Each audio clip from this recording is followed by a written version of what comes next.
Hello and good evening, Hey, everyone, and welcome to The truth Truth Behind behind the the Truth. truth. Behind the truth. Yes, Yes, Harold. we are we're excited to have so excited to have you guys Yes. joining us tonight as our normal broadcast on Saturday evenings at this time. Mhm. Want to welcome our East Coast viewers, our Yes. Central Coast viewers, Yes. and our West Coast viewers. Yes.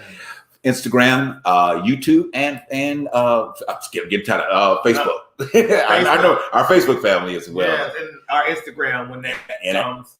and our Instagram when it's coming up. Excuse me for looking down, guys. I'm sending some information out to some other people, so I'm right here with you.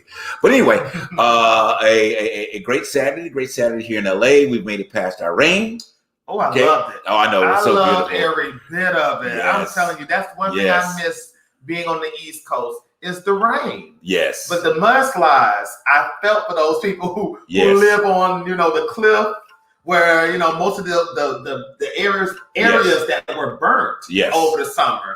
Those areas were dangerous areas for the rain because with that come the mudslides. Right. So I felt bad for those people at the same time, but I really, oh my God, received the rain. Right. Something about rain that's just very soothing. Don't you agree, Harold? Yes. It's soothing, meditating sound that is like it puts you at ease. Yes. And that's one thing I always look forward to, but was never getting on this side of the world. Well, as the saying always says, it never rains in Southern California. That's what Tony said. They said it never rains. Well, it does, but one of the things about that is just that why, and this is the film industry when it was beginning, almost 150 years ago at this point. That's why they chose California, because the studios did not have to invest in a whole bunch of lighting and sound stages. So they did a lot of shooting, and back then, that's why they chose California. Back then, they were shooting a lot of westerns. Mm-hmm. So everything had to be done, I guess, out in the valley or wherever the case may be. And that's just so it was one of the reasons why the studio industry got so great in California. As a point, until the taxes went up.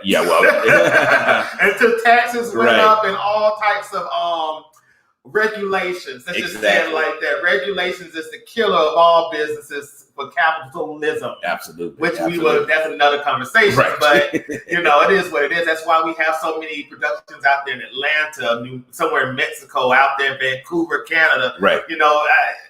They're trying to get better with that, though. A lot of the productions are coming back to LA. And in spite of what's going on out there, a lot of production is going on out here. I mean, a lot of things are going on because I see trucks and the studios are being occupied on a regular basis, as a host, which is great. Even where Harold lives, North Carolina, right. Asheville, North Carolina, out there where you're not. Well, Charlotte is actually picking back up in terms of film industry as well. I think North Carolina is trying to get their taxation back so that they can start filming in North Carolina again, as well. You got to get over those conservatives. Yeah, well, you know how that goes. But anyway, before we bring our guest on, there's something else I wanted to mention. Oh, t-shirts, definitely t-shirts. Go to the website, get your t-shirts, please. Y'all are not ordering, okay? Go to Harold's website, get the book, I Am Enough, and the juicing. Yeah. I think that you completed the juicing, right, Harold? No. Yeah, so I completed the 21 days on Thursday. Yeah, Thursday. Yes, okay. So how do you feel?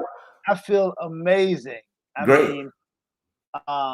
It's amazing when you do a cleanse, the clarity that you experience, just an overall feeling of well-being.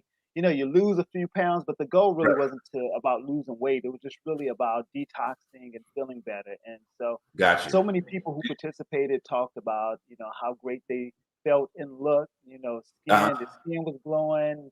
Folks, several people said they lost between 10 and 15 pounds over the 20 days. So it was really great. And the purpose of it was also really a reset. When you go through a detox, you start to lose the cravings that you normally have for the foods that, we kind of fall into that are not healthy for us. So a reset allows you to start from a new place, sort of like a new beginning, because you don't have those cravings after having not had those foods for 21 days. Gotcha. Wow. I'm teasing him real quick. I know y'all stocked up on toilet paper, didn't y'all? It's a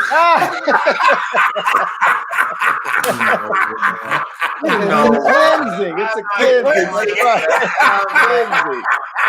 I couldn't wait to put that one out there. Okay.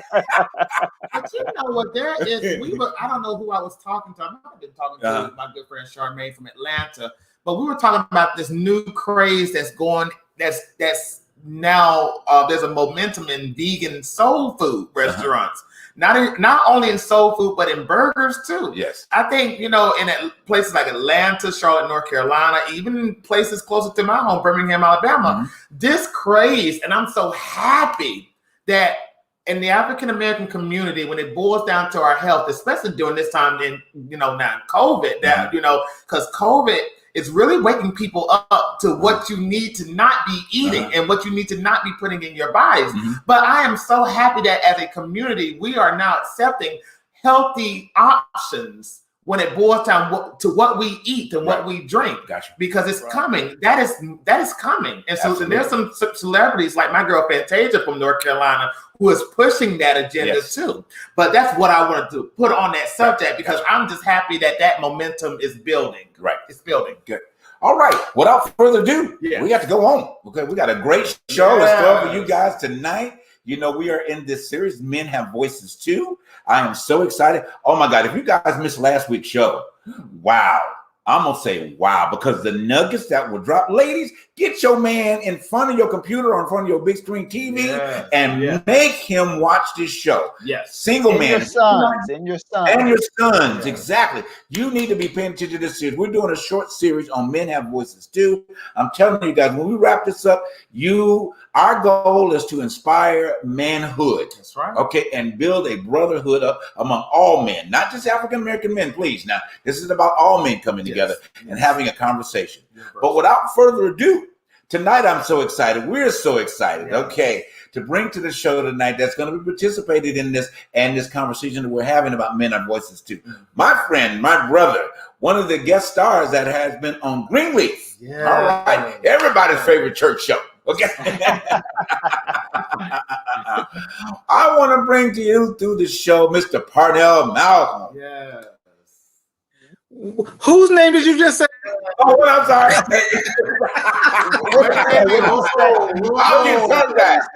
getting tongue-tied. Go ahead and say it for me, brother. Parnell Bernard Marcano. Marcano. Okay. Yeah. He said, "Who name did he just say?" You're like, I'm in the wrong place, Parnell. You're like, I'm in the wrong place. Let me go back to bed. First of all, exactly. See, Parnell, everybody comes to the show gets to be called doctor. I give everybody a title of doctor. So tonight you become Dr. Parnell. Okay. Okay. Work. I'll take that.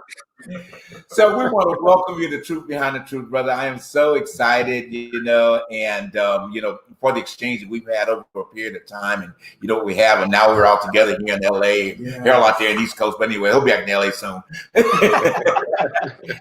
But we're so excited to have you tonight and participating in our conversation on our series, Men Have Voices Too. Yeah. So we're gonna have fun with it. If you got some deep sides, if our creator is sending you a download, please share it. And we're gonna inspire some people tonight. Right. But first, I want to dig into you a little bit. Okay.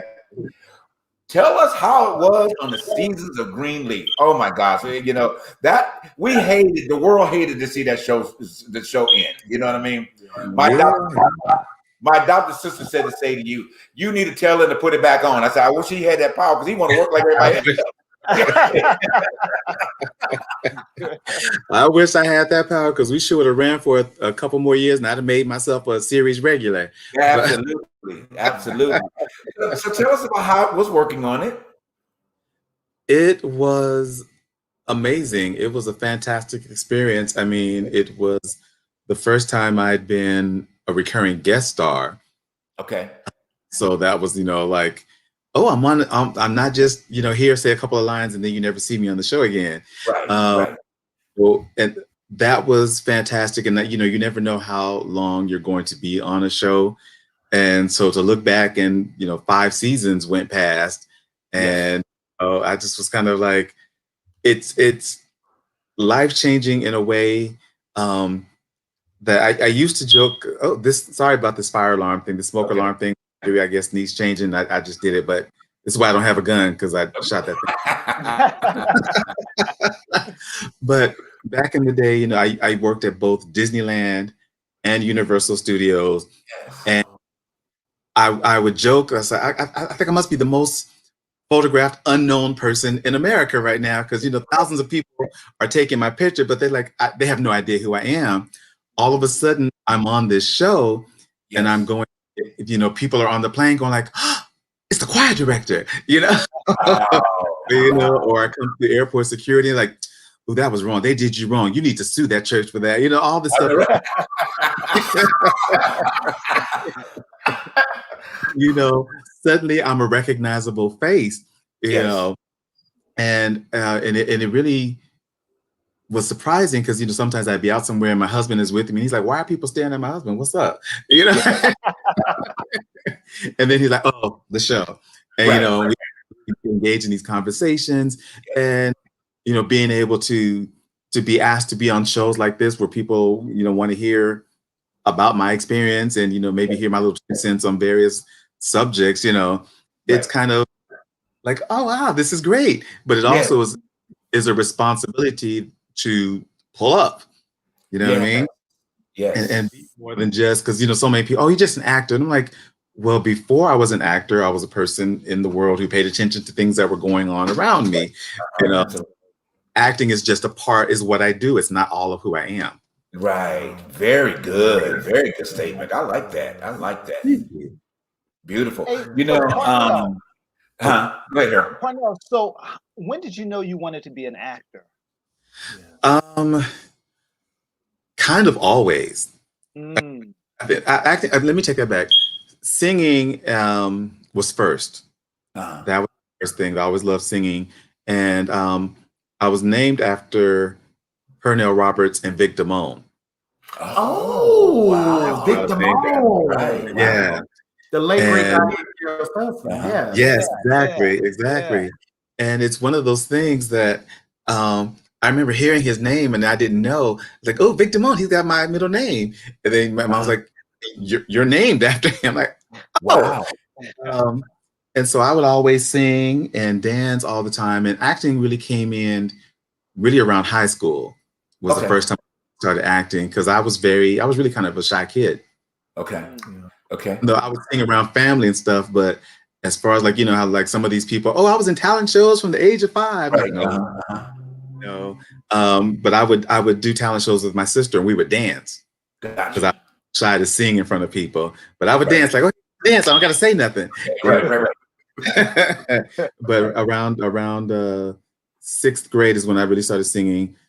Junior high, started singing more and got into choir and all that good stuff. But yeah, high school is when I really started acting and started professionally at 19. And so just last year. Yes.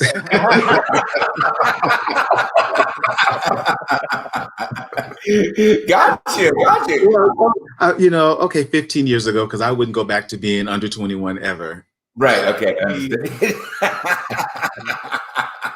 That I can totally understand. Agree. I can wholeheartedly agree. I would want to go back to being under 21. Yeah. When people ask that, I'm like, okay, only if I could go back for a minute to change stuff and then come right back. Right. Yeah. Right. But you know, honestly, it's like everything that happened to you is what makes you who you are now. So I probably wouldn't change exactly too much. It's not this. This thing. I'm going to ignore them. I'm shutting it out. Focus. Yeah. But so what are you working on right now? I mean, how's the auditions going and things like that for you at this point?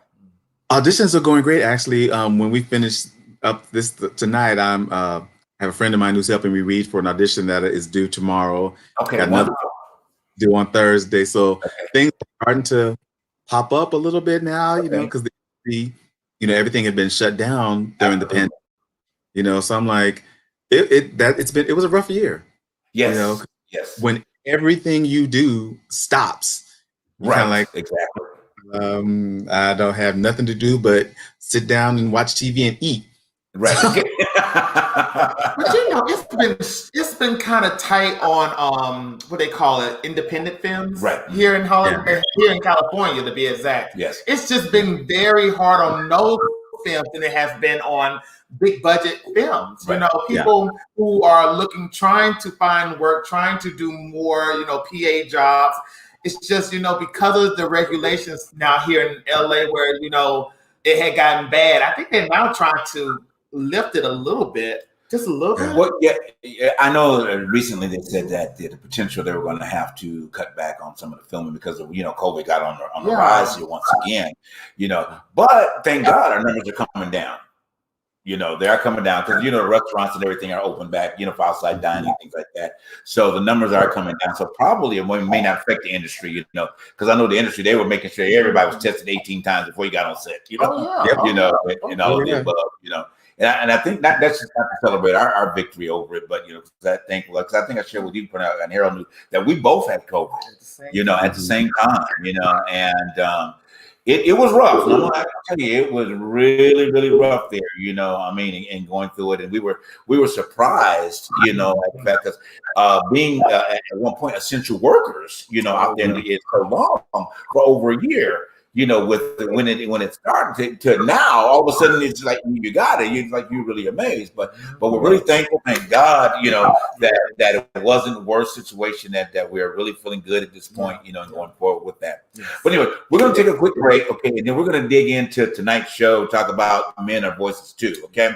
One of the things I do want to mention before we go on a break is that, you know, we lost one of the greats. Oh yeah. You know, at the beginning of the show, we did pay homage to Miss Cicely Tyson, you know, and she was just one of the icons and so amazing. I don't know if viewers, if you got a chance to see Kelly and Ryan's show on Saturday, but I do encourage you to go back. It was the last interview 2 days before Miss Tyson transitioned.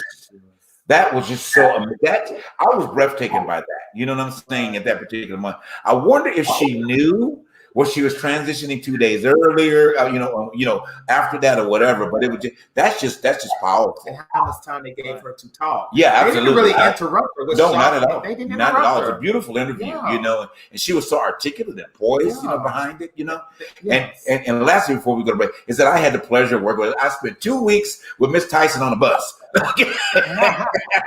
And filming Trip to Bountiful, you know.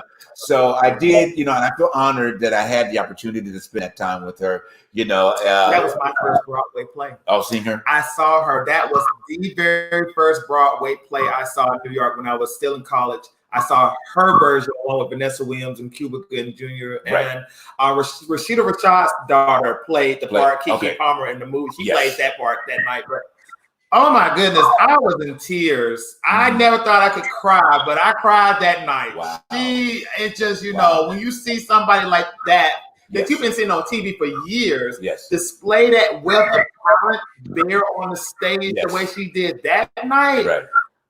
In the second balcony, I was like, oh my goodness gracious. Wow. It was just a beautiful, it was just wonderful to watch her. I wish I would have got to see her before I got on the bus that night to go back to Alabama, but it is what it is. That was a moment that changed my life. Wow. Yes. Great.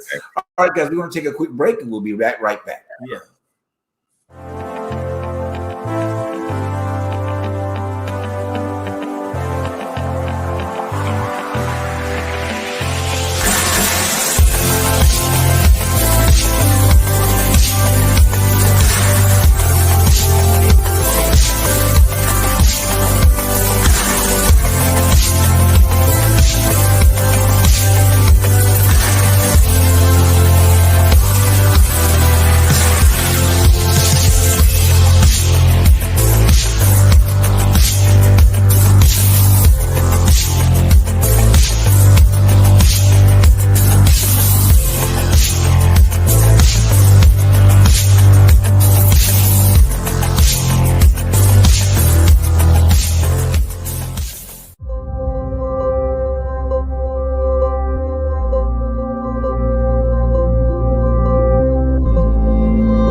Oh, and welcome back. Guys, thank you for tuning into The Truth Behind the Truth. Saying hello once again to our Facebook family, our YouTube family, our Instagram family, everybody from East, Central, and West Coast. Right. We are here tonight joined by our wonderful guest. Like I said, Dr. Parnell. You guys know Harold. Okay. All right. So as you guys know that that we're in this mini series. Oh, no, hold on. Did y'all want to give any type of credence? I'm sorry, y'all didn't get a chance to talk on the Cicely Tyson tribute. Did y'all want to say anything on that? Any words on that? No words. All right. I mean, other than just like all of us have just a legend. Yes. And we've all grown up watching the greatness, right? That I would say is Cicely Tyson. You know, I was jealous I didn't get a trip. I didn't get a chance to see Trip to Bountiful, so I'm like envious that you all got to see that. But she is one of those performers that you have watched your entire life. Just like, I mean, I still remember when I was a kid. I forget which sport it was that she won, and she ripped her wig off. There was this big picture of her, like in Ebony and Jet magazine, of her. And so for the longest time, I just like, what, does she ever have any hair, or is that always going on? For seeing her grow from that young woman to be 96 years old and inspire a whole other generation of Black female actors, Black actors. You just have to just be like, I'm so glad that we were able to witness and that we still have all films that she did, that we can still look back and capture that genius. Absolutely. One point when you struck a point with that, when and I'll say this, we got to get into our conversation tonight, but I remember on Trip to Bountiful when she came on set, and I was so excited about just how the opportunity to be engaged, because she was like the icon for my mom and my aunt, and the whole 9 yards and all that. So I remember I was standing there, and she walked up behind me with the PA that was bringing her to set, right? And I'll never forget. And she touched me on the arm. She said, "Excuse me, young man." I said, "Oh, hi, Miss Tyson." She said, "Hello." But then she went right into work. Okay. Because she knew the craft of being on set. She knew what principal actors, supporting actors, co-stars, day players, what have you. Okay. She came in, and I have to tell this whole story. She hadn't met Keke Palmer yet, all right? Because Keke Palmer was, of course, in the film version of Trip to Bountiful, right? Mm-hmm. Keke was sitting off over the side, just kind of getting, I think hair and makeup was getting her touched up for her to walk in on the scene. So they had not met. As you know, and everybody knows, when you come to set, I don't care who you're working with, you typically don't know them until you get to set. Sometimes you may have an engagement, but 9 times out of 10 you don't, right? So first thing out of Miss Tyson's mouth, when she saw Keke sitting over, she said, "What is that girl doing in that yellow dress?" I was like, "Oh my God." Because what happened is that, as you know, that wardrobe should never upstage the principal actor. So your color patterns always have to be subdued to the principal actor. Even when it's ties, and anybody knows it's working on set, even if you're in a scene when you're wearing fully dressed, your tie cannot be greater than the principal actor. Okay, so she said, "What is that girl doing in that yellow dress?" Wardrobe did not prepare her to say that they changed the color for what she was used to being on the stage. So the Broadway production, it was new. I remember that. Okay, so anyway, but they and then what was his name? The director came over and he had to calm her down and he said, "I apologize. The wardrobe made an adjustment, but can we go for it because she's already prepared for it?" So she said, "Don't let this happen again." I was like, "Whoops, that's old school." For you. She said, "Don't let this happen again." She wasn't the only actresses that thought. let me get Betty Davis and Joan Crawford would have been the same way.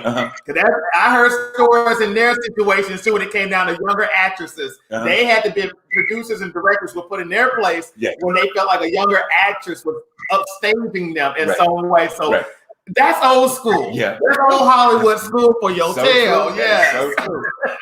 But anyway, I know we love to. Yeah. When we get into our subject tonight, and guys, as I said, the audience, we're in this series of Men Have Voices too. Yeah. And again, I encourage you guys. If you didn't see last week's show, it was really, really powerful with Keith Burke and which one? Tyler Tate, yes. And Tyler will be back with us next week. And then next week, we're going to be digging into toxic masculinity because Tyler did a great series on that. So we're going to be talking about that next week with Tyler back on the show as well. And then Sean Baker will be with us either next week or the week after because he's bringing some great things to the table. All right. So let's dig in. I think we stopped last week where we were talking about the barbershop. Okay. And what the barbershop influence was in terms of how collectively it's one focus in the barbershop, okay? And that is either football, baseball, basketball, or women, okay? And never anything else to the sensitivity or the needs of the male species. Okay, so let's kind of open it up and talk about the things that have been said in barbershops because we've all experienced it, And I think Harold, you in your because correct me if I'm wrong, you said your dad wasn't in the home quite a bit or whatever, Harold, when you were growing up. No, not at all. No, my dad and equate that into the barbershop part of it. Okay, if you want to share on that part. Okay. Well, no, my dad was in and out of prison most of my upbringing. And but no one knew that because the story that I would tell people is that my dad was in the military. Because I was so embarrassed, by the fact that he was in and out of jail. So I made up this story that my dad was in the military. Because my dad was addicted to heroin for probably about 30 years. Okay. And so growing up, I never even went to the barbershop growing up. But when my son was like 4 or 5 and I started taking him to the barbershop, I quickly stopped because of all of the conversations that were going on that I didn't want him exposed to, Okay. And you know how easily it is for folks to go along with the conversation that's at hand. Even if folks don't believe it, they go along with it because they don't want to be the target of, why aren't you going along with what we're saying? From talking about women to talking about gay people. I mean, just a lot of negativity in the barbershop that I experienced when I was taking my son, and I just stopped because I didn't even expose them to those conversations. Right. Gotcha. Parnell, how was your experience? I mean, coming into the barbershop? Was so interesting because my early years, I'd gone to the same barber that was a friend of my dad's. Gave my first cut, from through high school and even college. And it was so funny because actually his son and my barber's son and I became friends in college just by a conversation, talking about, like, that's your dad? Oh man, he's been cutting my hair since I was a little boy. So, I mean, it is that thing, those conversations of, sports and women and all the good stuff. Every now and then you get some politics going on. But I wasn't, even though I was a kind of naturally athletic person, I never played in any organized sports. I didn't really follow it, to know all the names of all the players and all those stats. So I'm just kind of Gotcha. Okay. But there was always this thing of not feeling manly enough. This stuff is just, this is not my thing. But if they would have talked about, film and art and that kind of stuff, like, I can have a good old conversation about that. But I think a lot of the stuff is stuff that we take on ourselves and not so much about being left out of the conversation. I mean, it's probably 50. I'll say that. I'll probably see some of it is us feeling that we don't belong or that we don't know enough, that we won't be welcome if we bring up something other than topics. Yeah. So do you how do we I guess, put a word out here to start hopefully changing the narrative of the conversation. That, I mean, it's a century-old conversation happening in the barbershop, you know. But what do we do to this partial new generation and the ones that do that? Because I think, well, and I apologize for jumping around here, because two things that happen in a barbershop now, because you have more males that typically are more eccentric now that go to barbershops. You know, because it is beautiful. It's one, I don't say beautiful, I can't use that terminology, sorry.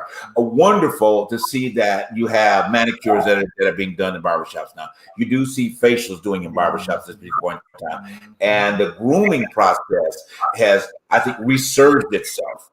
Because now, like with my dad, okay, in his era, which is, you know, 20s and 30s, you know, whatever, going to the barbershop, they were in the same mode to how this generation has resurged. Because my dad was meticulous. You know what I mean? And my mother would not allow him not to be meticulous. Okay, at the end of the day. So he had to make sure his hands was good. He had to make sure his feet was good. He wasn't going on no butts and feet in my house.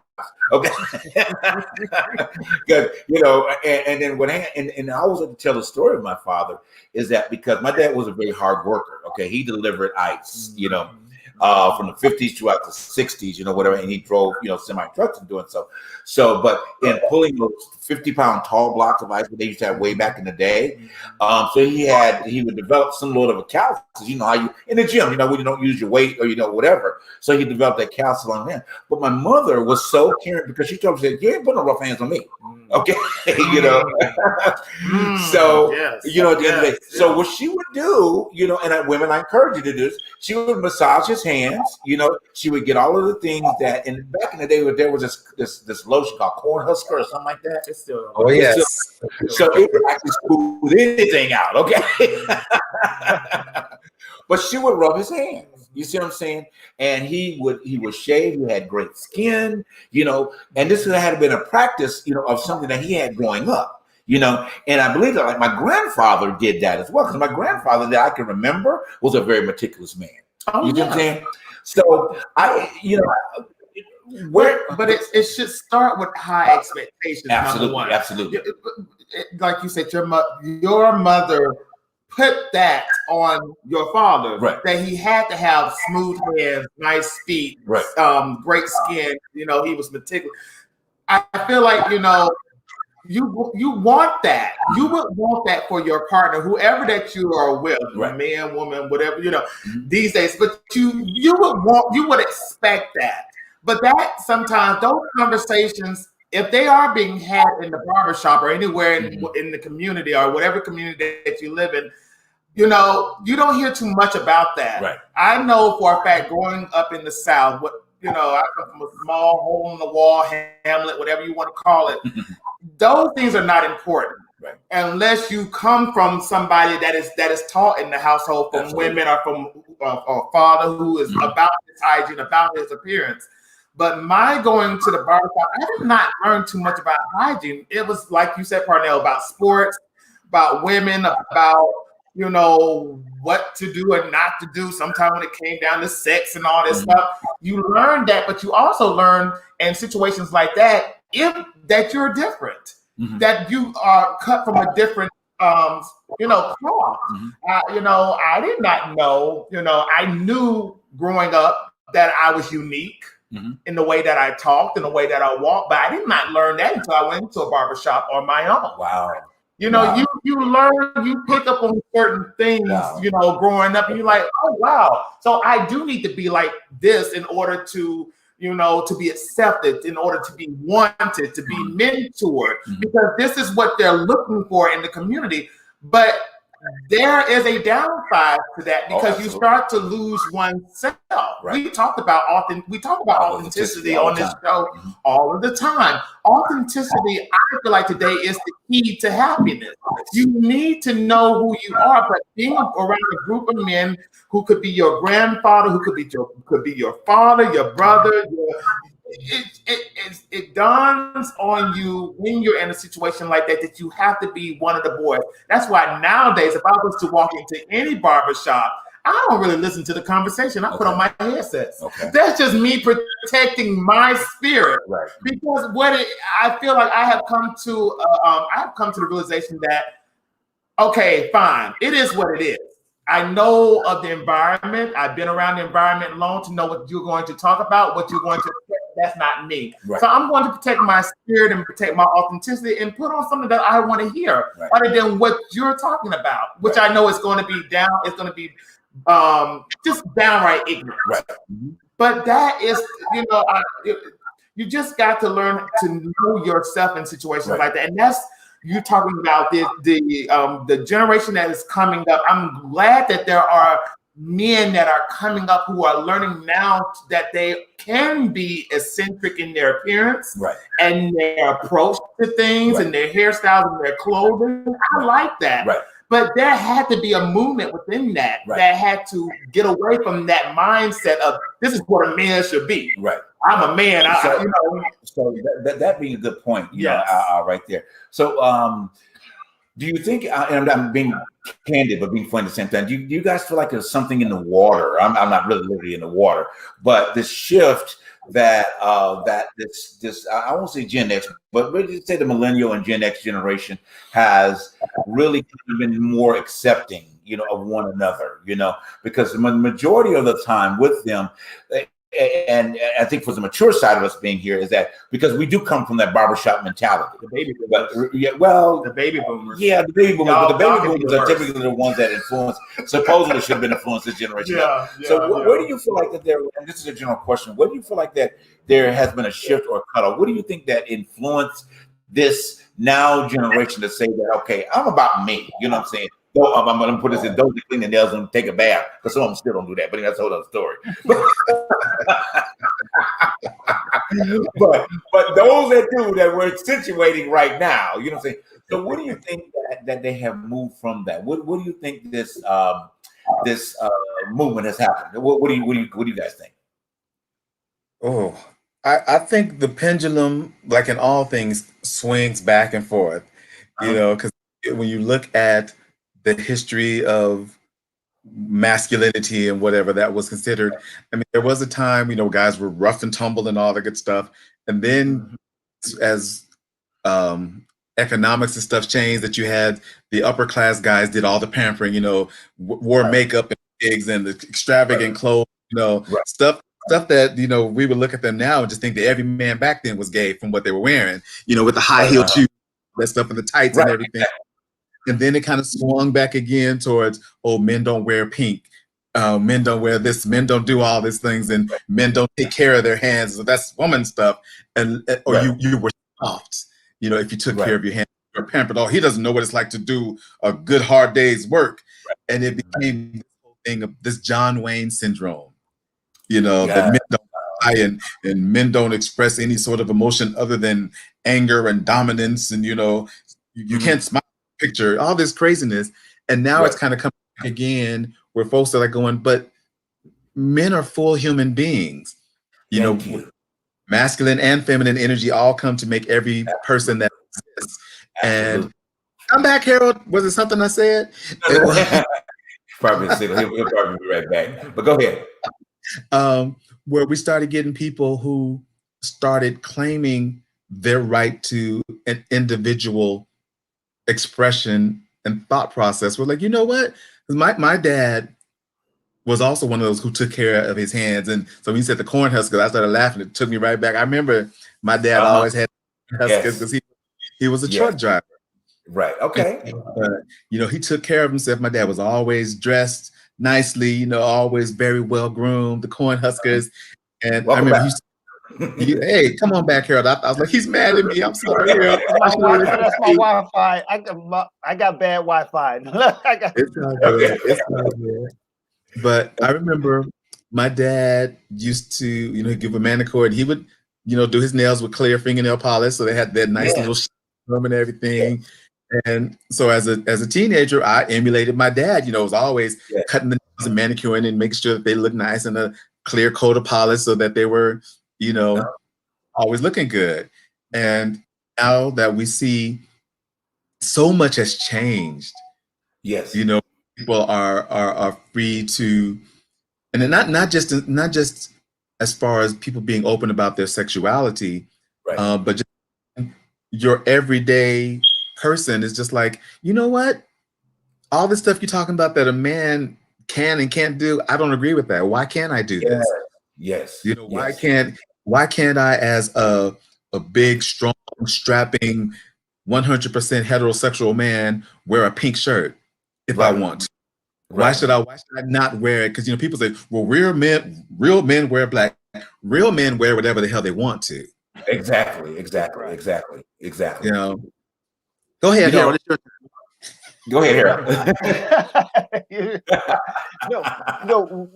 One of the advantages I think the younger generation has that we didn't have, you know, those are of us that are 50 and older, was this exposure. They just, well, maybe I'll just speak for myself. I'm 50 and older. But just they have exposure that we didn't have. Our world was so limited.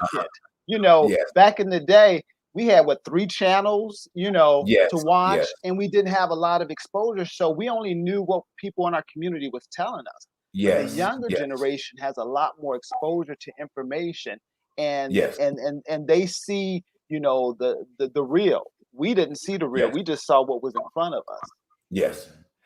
So, you know, and that is so true. I didn't think about it like that. You know, we only had that opportunity to see that, you know, that was around us and the examples of that, you know, what have you. You know, shifting the conversation just a little bit. So, and we may need to carry this one. We made a paper clip this because I think I do want to have Sean on the show when we talk about this. But let's dig into sexuality, not in terms of this. Of who you desire to sleep with. But why is it that it is always pushed for a male to be sexually driven? You know what I'm saying? Why is it that there is not an idea of a temperance? You know what I'm saying? Why is it that men are always referred to as being by their libido? You know what I mean? And it's covered. And I'm just going to broaden this a little bit because I remember at the gym, and I got so disgusted one time. I was working on one of the LA Fitness back in Atlanta, and I'm a people watcher, okay? And you know, you watch guys go by, whatever the case may be. And I'm asking myself in my mind, I'm on the step mill, just going, you know, and you see these guys walk by, and you see a, you know, attractive woman, you know, walk by, whatever, and she fits. Why is it that he runs to the sexual motivation to thinking that either she wants him, or why is he just motivated by the libido? What is it? You know what I'm saying? And this is not okay. Okay. Let me just put it on the African American side real quick because it happens on both sides. But why is it? What is it that we have been interjected in society that needs to be opened up so that men can take responsibility of their libido? You know what I mean? Well, I think a lot of that is how masculinity has been defined by our sexual prowess and, you know, the ability to, you know, have sex and to be with someone. Right. That's how it was when I was growing up. That's how it was. That's what your masculinity was based on. You know, who you can. Yeah. What are you saying, Parnell? I was gonna say that same thing. There's masculinity and virility being the same thing, you know, about, you know, how many women can you get, how many children can you father, all of those things. Where it's like, okay, well, how about this?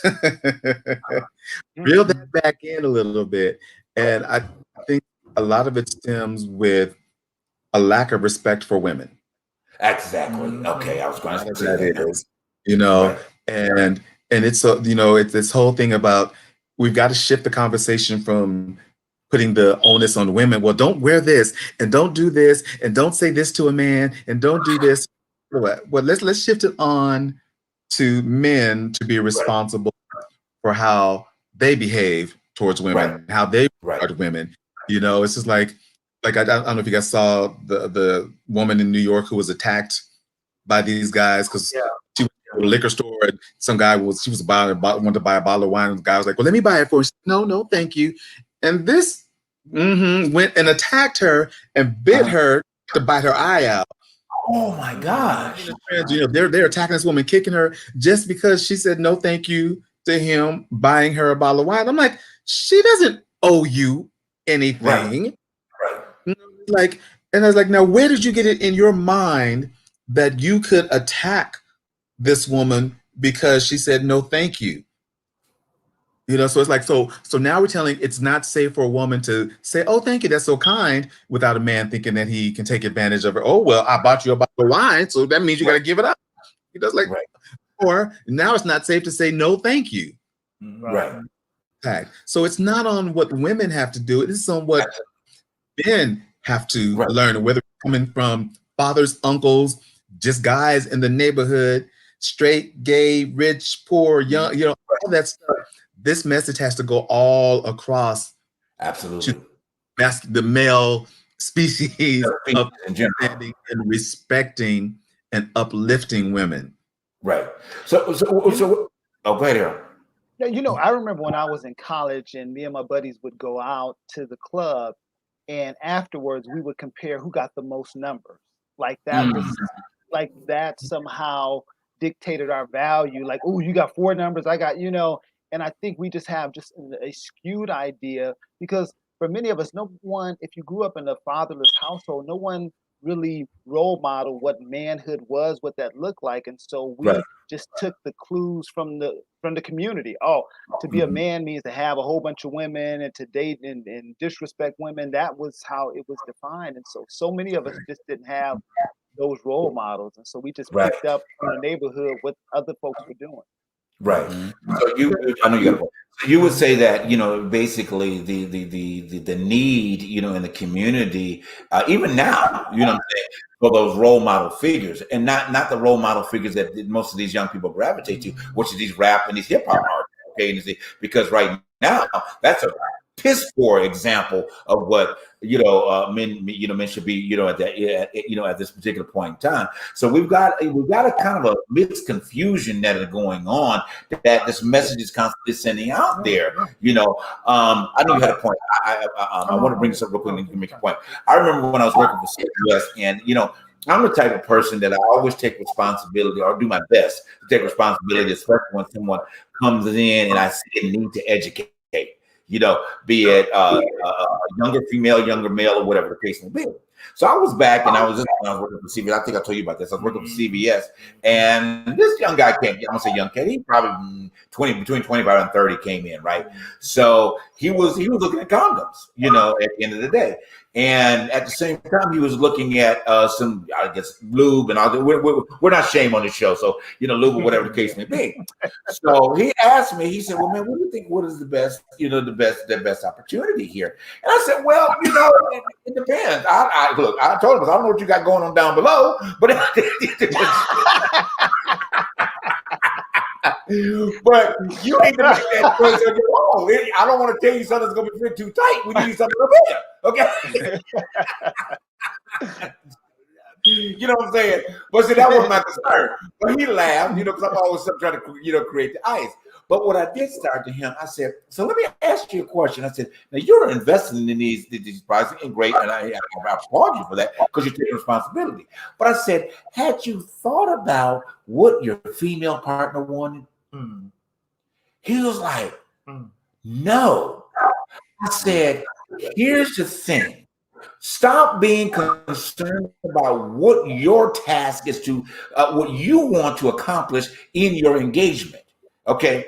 In your engagement with this person, talk to your female partner and be there for her. You know, now, and I asked him, is this your wife or this girlfriend? This is somebody you found sleep with.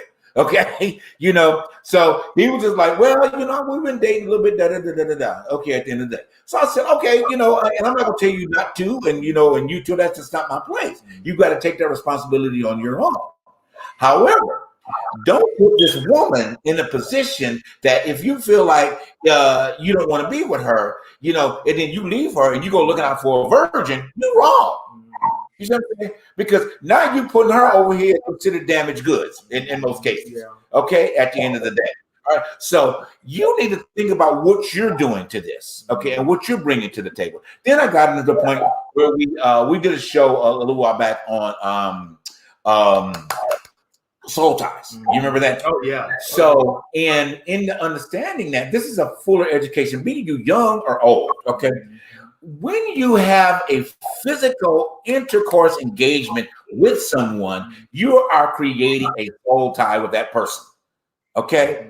And what happens is that if that relationship doesn't work, if it doesn't fit at the end of the day, and then they go off to their next person and whatever, then you get involved with somebody else.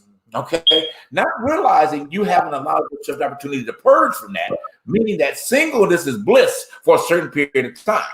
Because you got to get, if it was toxicity, if it was whatever was going on in that relationship, you got to get that out of your system. You got to purge. Just like you talk about juicing here, you got to purge. You got to get some good toilet paper and purge. Okay. You know what I'm saying? But I'm just being honest. You got to get the shit out of your system. You know what I mean? And y'all know me. Okay. But I'm being blunt, but I'm being truthful about it. You see what I'm saying? But what we do, men and women both, is that when relationships end, God forbid that they shouldn't be ending, but when they end, we don't take the opportunity to purge. You know what I'm saying? We start looking, and 9 times if it's going sour, we start looking before the relationship is already over. You know what I mean?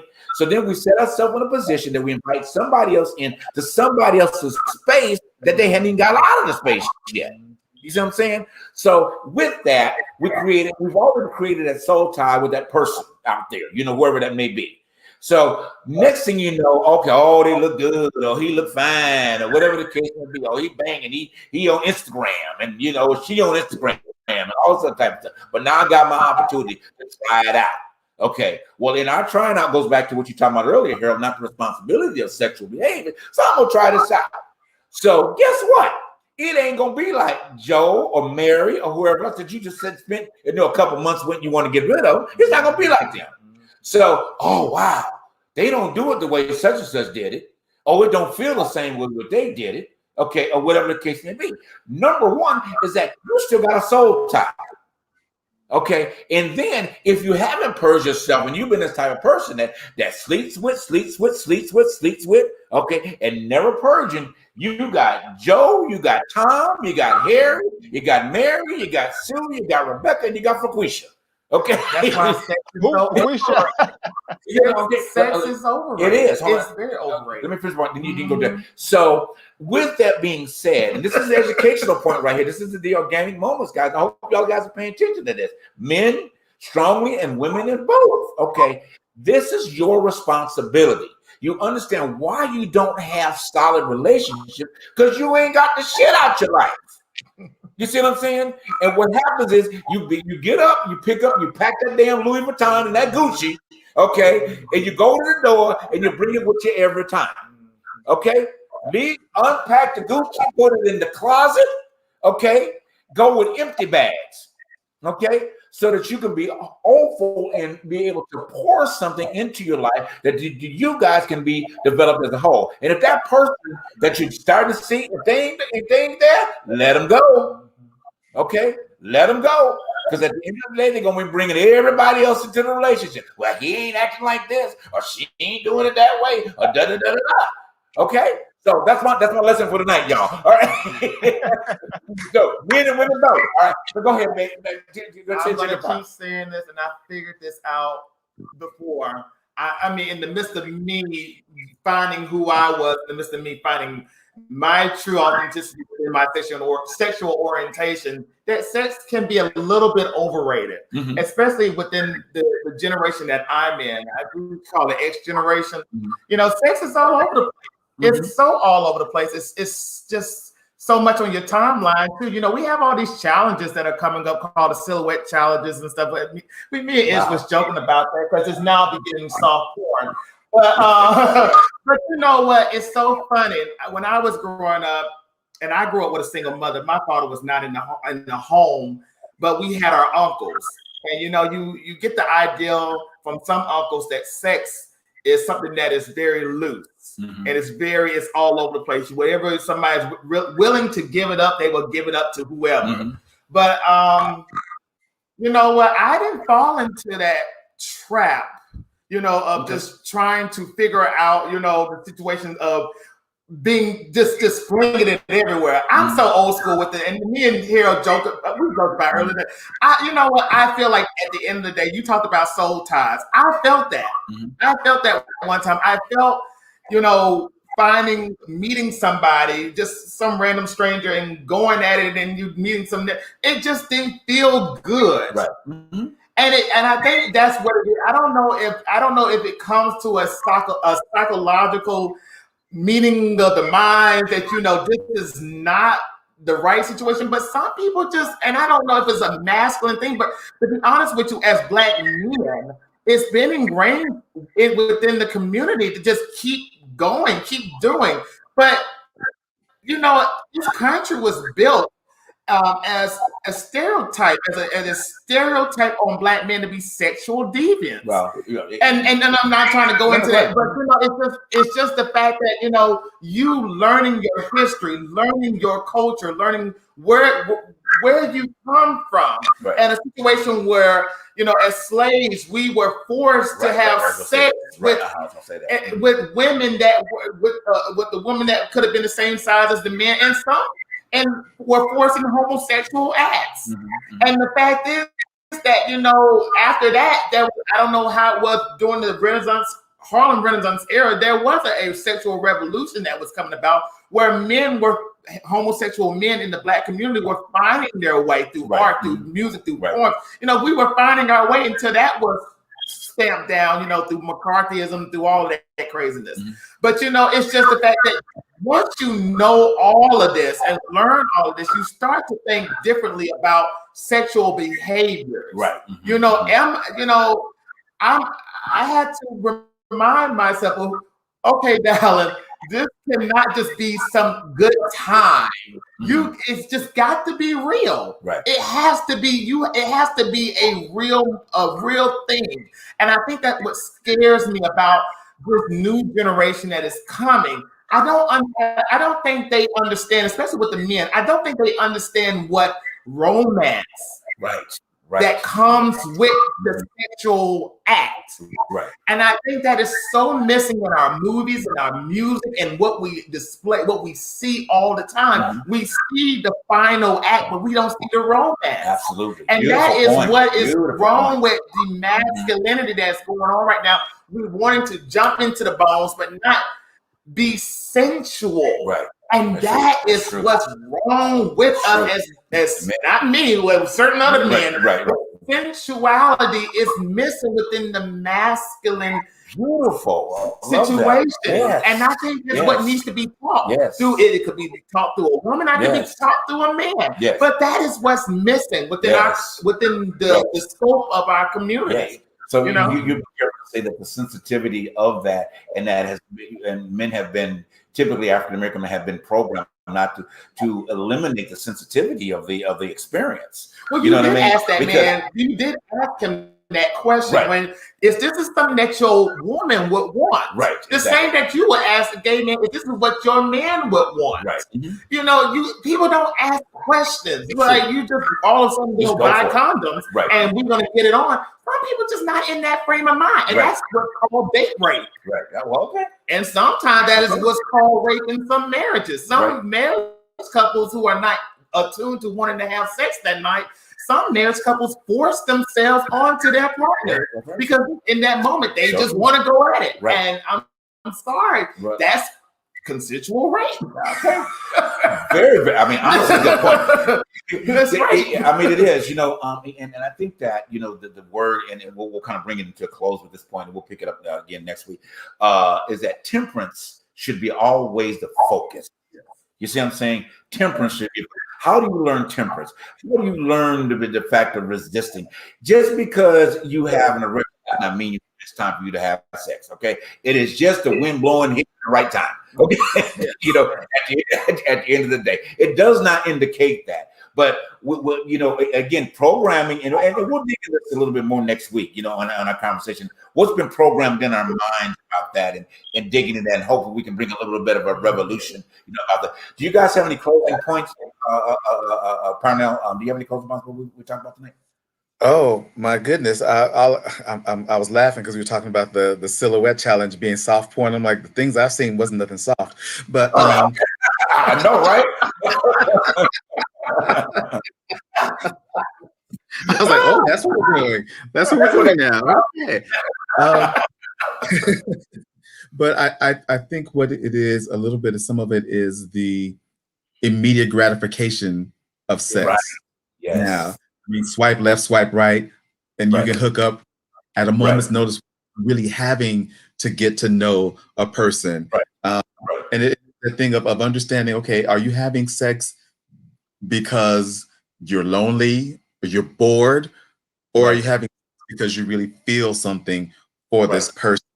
And that's one of the things that I feel a lot of times people want to make a connection and they translate that into sexual activity as opposed to maybe I just want to hold your hand. Maybe I just want to be able to have a conversation. I want to connect with you here. And I'm very sex positive. Sex is a wonderful, fabulous thing, but understand why you're having it, why you're using it. Is it a real desire thing, or is it just because I'm lonely and I want to feel connection? Right. Beautiful, beautiful. Harold? That is so true, because so often we use sex almost like it's a drug. Just to, like, if we're depressed, we want to have sex. If we're happy, we want to have sex. And we just go there without never just really dealing with our feelings. What am I really feeling? What do I really need? What do I need to address? You know, and sex is just an easy distraction for it. Right. Absolutely. I'm reading Loretta's comment. It is better when love is there. It actually is. Right. Absolutely. I've had some bomb sex with somebody in love, but it is the best feeling. Exactly. But you know, at the root of it all is that, you know, how we always did in companies of our show with our great minds here, is that number one is that when you know that you are enough. When you find that you are enough and believe that you're enough, and as we always talk about, it's a day-to-day process, then you know that you don't have to put yourself in that position, and then you become your authentic self. You see what I'm saying? But when you don't know that you're enough, you know, you have all of these layers of these issues that we talk about, and then you don't know that you're authentic. Because at the end of the day, an authentic person or a person that's striving to be authentic doesn't put themselves in that type of position. Because you take responsibility and you take ownership of what you do at the end of the day. Great night, guys. Love it. Love it. We will put a paper clip in this one. We will pick it back up next week. Okay. And continue this. Men have voices too. Our viewing audience, please go back. If you just tuned in, go back and start it from the beginning, because there's been some great messages right now, especially when you talk about soul ties. If you don't understand the purpose of a soul tie, why it's there, go back and listen to what I said. Okay, it's very, very important. Men, listen to this. Okay, make this part of your voice that you're developing. Okay, on a regular basis. Parnell, can you be back with us next week? You just schedule. I would love that. I would love that. Yeah. Next week, because we're gonna get deep, y'all. Okay, we put these layers back, and I love it. I love it. Because I'm Harold, you'll be here, guys. We love you so much. We thank you for tuning in to Truth Behind the Truth. You know, hey, just do it, guys. Just do it. We love you all. We want you to be authentic. We want you to know that you are enough. That is the mission and our goal of this show, to spread that love and spread. And number one thing we always say: if you have a relationship with your Creator, you have a relationship with you. And then you'll have a relationship with humanity at the end of the day. All right? Y'all have a wonderful night. Again, Payne Halbersmith, Cicely Tyson, again, her transition. And also, I didn't want to forget about Cloris Leachman as well. You know, she transitioned this week too at 9:04. Brilliant. I got to real quick. I got a chance to meet her one time on. We went to Will and Grace. She went by one of the scooters. She stopped and came out, shook hands with everybody. That was when I was going to see Will and Grace tape a few years back. But anyway, Cloris Leachman, we pay homage to you as well. All right. Beautiful night, Parnell. Thank you so much, guys, for taking out the time. Thanks for having you back, Harold. You know what? Keep the West Coast clean for us. Parnell, we always end with a symbol, so we're gonna say whoop Parnell. Put the shoulders in the Parnell. We'll see you back there. He'll stay on for after talk afterwards, and then Parnell, we will see you next week, brother. I'll call you during the week, okay? All right, brothers. Any love all the way over in Baldwin Hills. Peace out, y'all. Right, y'all. Thanks for tuning into Truth Behind the Truth. The truth. Right, y'all.